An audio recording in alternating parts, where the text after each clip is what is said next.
நல்லா கழுவிட்டு எண்ணெய் போட்டு கறக்கணுமா? எத்தனை நாளாம்மா நீ கறக்க பழகிக்கிட்ட? ஒரு வருஷமா? மாடு உதச்சு புடுங்குற பயமெல்லாம் இல்லையா? எப்படி உங்க வீட்டுக்காரரு கத்து கொடுத்தாரா எப்படி கறக்கணும்னு? அப்படியே பிரிச்சுன்னு அவர் சொல்லிடுவாரு.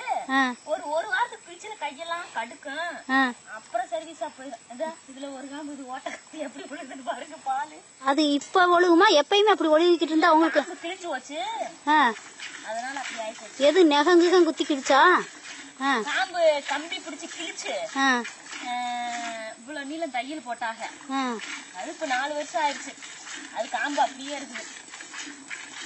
சொரப்புடியில மட்டும் பால் வெளியேறும். பூராம கறந்தாச்சு அப்படிங்கறதெல்லாம் தெரிஞ்சுக்குமா நல்லா? அந்த இதுலயா? இல்ல உங்களுக்கு பொதுவா பால் கறக்குறவங்களுக்கு பூரா எப்படி?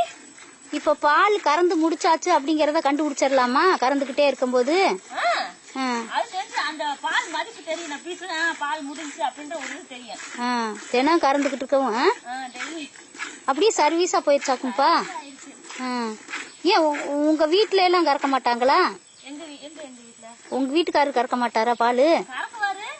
சரி, அவங்க ஒரு ஆளுக்கு ஒரு ஆள் ஒத்தாசுதான் பழகுனா ஏதோ ஒரு நேரம் ஒரு அமைச்சர் எங்கிட்ட போனா எதிர்பார்க்காம நீங்க பழகிக்கிட்டா நீங்களே கறந்துக்கலாம்.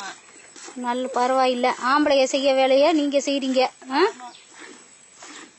இதனால ஒன்னும் கஷ்டமெல்லாம் இல்லைல? கஷ்டம்லாம் இல்ல. இதுல என்ன இருக்குது? நம்ம பாட்டுல பால் இதுங்கன்னா கொஞ்சம் கால் தூக்குற மாட்டுக்கு ஆம்பளைய உட்காந்து அவங்க கறந்துக்குது.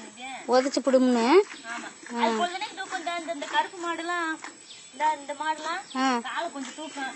அந்த மாடுல நான் போய் பிடிச்சவே மாட்டேன். சரிப்பா, ரொம்ப நன்றிப்பா.